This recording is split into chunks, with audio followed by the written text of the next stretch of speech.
police inspector released the convicted murder of his young daughter back into the world.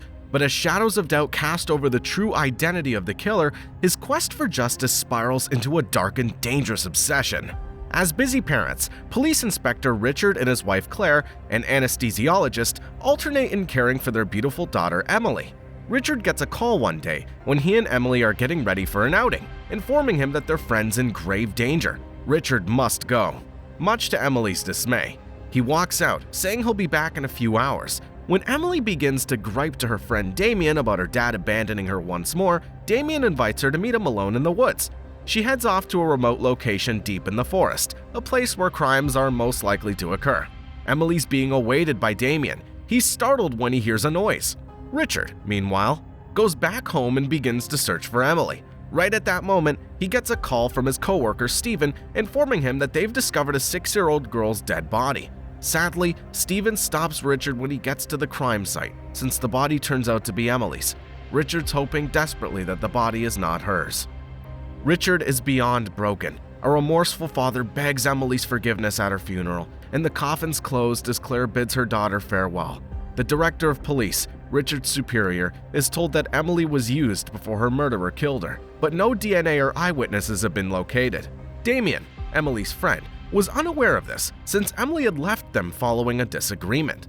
The director declares that he hopes to apprehend the murderer as quickly as possible. Not long after, Daniel's taken into custody by the police. A vengeful Steven's prepared to beat Daniel up during questioning in order to force him to confess to killing their colleague's daughter.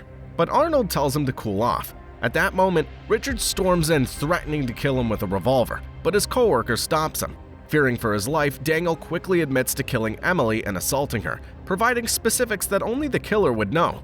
After a year, Daniel retracts his confession, saying that the police threatened him to confess to a crime he did not do since the deceased girl's father is a colleague, despite the fact that there's still no DNA or eyewitness evidence.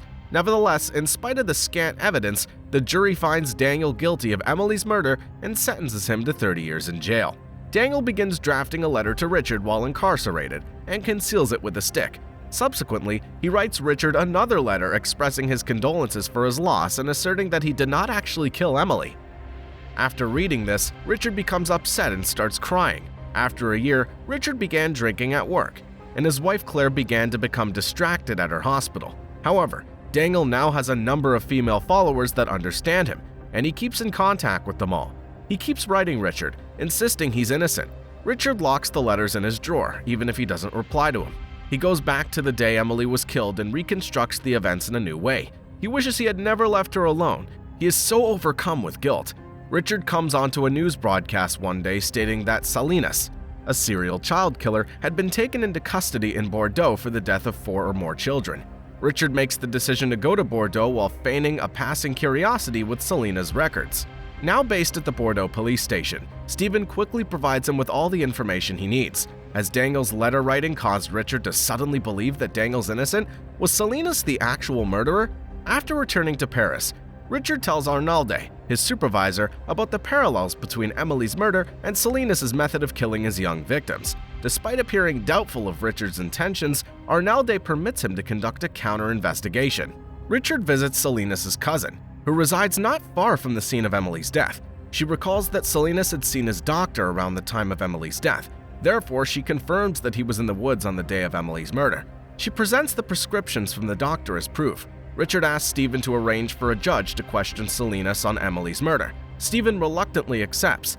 When the judge asks Salinas where he was when Emily was killed, he replies that he would frequently visit the woods, but he wasn't there on the day of Emily's death.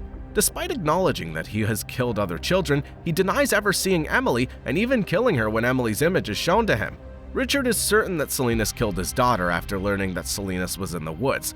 He eventually writes Daniel a letter back because he feels the need to punish him. He requests Daniel's assistance, telling Daniel that his daughter's murderer needs to be held accountable. With Richard at last on board, Daniel lets out a sigh of relief and gets ready. He reads over every letter he's received from his admirers who are women in an attempt to find one who can support him. It appears that he's been preparing for this for months. He chooses Christiane as his partner, puts on the cross she gave him, and writes her a heartfelt message of love. Then, alleging that the cruel guards read all of his letters, he asks his lawyer to smuggle the letter to him. This is an intimate letter, intended just for the woman he loves. The woman would prefer to remain anonymous, so he writes down a mailbox number rather than an address or name. The lawyer falls for his story and agrees to post the letter for him when he brings it to him unsealed and requests to read it. Richard, in the meantime, tracks out Salinas' physician using the prescription that his cousin gave him. The doctor chooses to give Richard access to some private medical records concerning Salinas after learning that Richard thinks Salinas killed and sexually assaulted his daughter. What specific information is disclosed is not presented to us. When Richard tracks Salinas' murders across time, he finds that they all occur across the same railroad track, and Emily matches this pattern. Arnaldi remains unconvinced. After that, Richard invites a news reporter to assist him after explaining this theory to her. A fresh development in Emily's murder case soon has the news channel buzzing, as Inspector Richard believes Salinas killed his daughter rather than Daniel. Claire's angry that Richard opted to keep her in the dark about a new discovery in their daughter's murder case, and that he's attempting to liberate Emily's killer, while Daniel's happy that his hard work's paying off. When Richard begs her to put her trust in him, she rushes out. Enraged that Richard decided to involve the public and that he doesn't believe his own colleagues for having found his daughter's killer, Arnaldi storms into Richard's office. He reminds him that Salinas did not molest any of his victims and that Emily had been abused before to her death. He believes Richard's not thinking clearly and is despondent as a result of the murder of his daughter. At that point, they find out that Christiane, the woman to whom Daniel had written, is interested in sharing some information about Salinas. Christiane tells them a falsehood, claiming to have seen Salinas' face on the news the previous evening and to have remembered seeing him in the woods the day Emily was killed.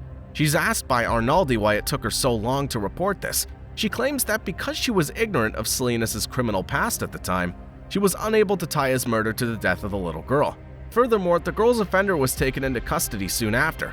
Arnaldi believes that Christiane's a fabricated witness that Daniel set up, while Richard claims to have personally read through all of Richard's correspondence and to have discovered no connection between Christiane and Daniel.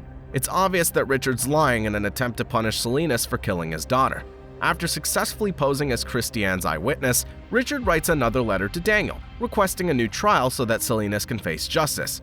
Richard has gotten in touch with an amazing attorney to take up Daniel's case, which makes him very happy. Claire, meantime, notices Richard's locked drawer and becomes suspicious. When she opens it, she discovers the letter her daughter's murderer is sending to her spouse. She becomes enraged because Richard wants to set Daniel free, but Richard maintains that he only wants to punish the true offender. After pleading with Richard to open up to her and realizing that he's disillusioned, Claire heads to her parents' house. Richard's in-laws, who don't know why he's doing any of this, tell him they trust him nonetheless. Christiane gives a fake statement in court on the day of the hearing, claiming to have seen Salinas near the scene of Emily's murder. Despite his numerous visits, Salinas maintains that he was not present on the day Emily was murdered. A fresh eyewitness leads the jury to clear Daniel of all charges. After 3 years, Daniel is at last free, but Richard still feels defeated, and Arnaldi is sad. As Daniel starts organizing his belongings in the prison cell, he extracts the letter he had concealed in his room 3 years prior, revealing Emily's true fate. In this letter, Daniel had admitted that odd impulses make him a polymorphous pervert. At the age of 21, he murdered the first woman he had assaulted and sought to denounce him. The police never discovered the corpse of the second girl since she was much younger. Emily, Richard's daughter, was the third. He makes the decision to confront Richard about killing his daughter, but not before telling Christiane that he must go immediately for a job in another city and that she can accompany him there at a later time. She responds that she's attached to them because it's their love story when he begs her to give up the letters he had written. He tells her a falsehood when he says burning the letters will help him get over his horrible years spent behind bars. Although Christiane's worried about lying in court, she reassures him that she hasn't told anyone about them. Daniel then reminds her that Salinas is the actual murderer and that Richard has looked into his daughter's death and assisted Daniel in obtaining justice. Daniel swiftly puts a kiss on her lips and takes out the cross she gave him before she has a chance to distrust him anymore. After she leaves, Daniel phones Richard after getting his lawyer's number. Richard accepts to meet with him and tells him he was awaiting his call. When Daniel gets to Richard's house, he's excited to tell him what he did to his daughter in the hopes that Richard will react in a way that will give him sadistic pleasure. Daniel declines Richard's drink offer and wants to be shown to Emily's room, whereupon he becomes lightheaded. Richard indicates that he's tampered with Daniel's drink by telling him that his wife works as an anesthesiologist. At the location where he killed Emily, Daniel awakens. Richard informs him that Daniel killed his daughter, something he always knew. He has witnessed a number of enraged fathers who wait decades for the release of their children's killers so they could kill them with their own hands, but eventually their rage wanes. Richard devised a plan to free Daniel because he didn't want to end up like one of those fathers. He discloses that Salinas was unable to molest Emily because of a physical problem. Fortunately, Salinas refrained from acknowledging this in court, rescuing Daniel, who was also of the same miserable sort. Richard shoves Daniel alive into the grave after telling him that he shouldn't have written to him in the first place. As news of Daniel's absence spreads through the channels, Arnalde, Stephen, and Claire come to understand that Richard was attempting to have Daniel released from prison. Richard and Claire both know that their marriage is over when they see one another at their parents' house. Arnalde informs Richard at Emily's grave that he's aware that Daniel called him prior to his disappearance. Because the doctor had called to inform the police that Salinas was unable to have molested Emily, he's now aware of Salinas' medical state. After what he's done, he asks Richard whether he may live a better life. Richard informs him that he passed away 3 years ago and that he'll never fully experience life again. Here's some more movies that you might enjoy if you liked this one. Remember to like, subscribe, and tell your friends about this video. We appreciate you viewing Movie Recaps Guy.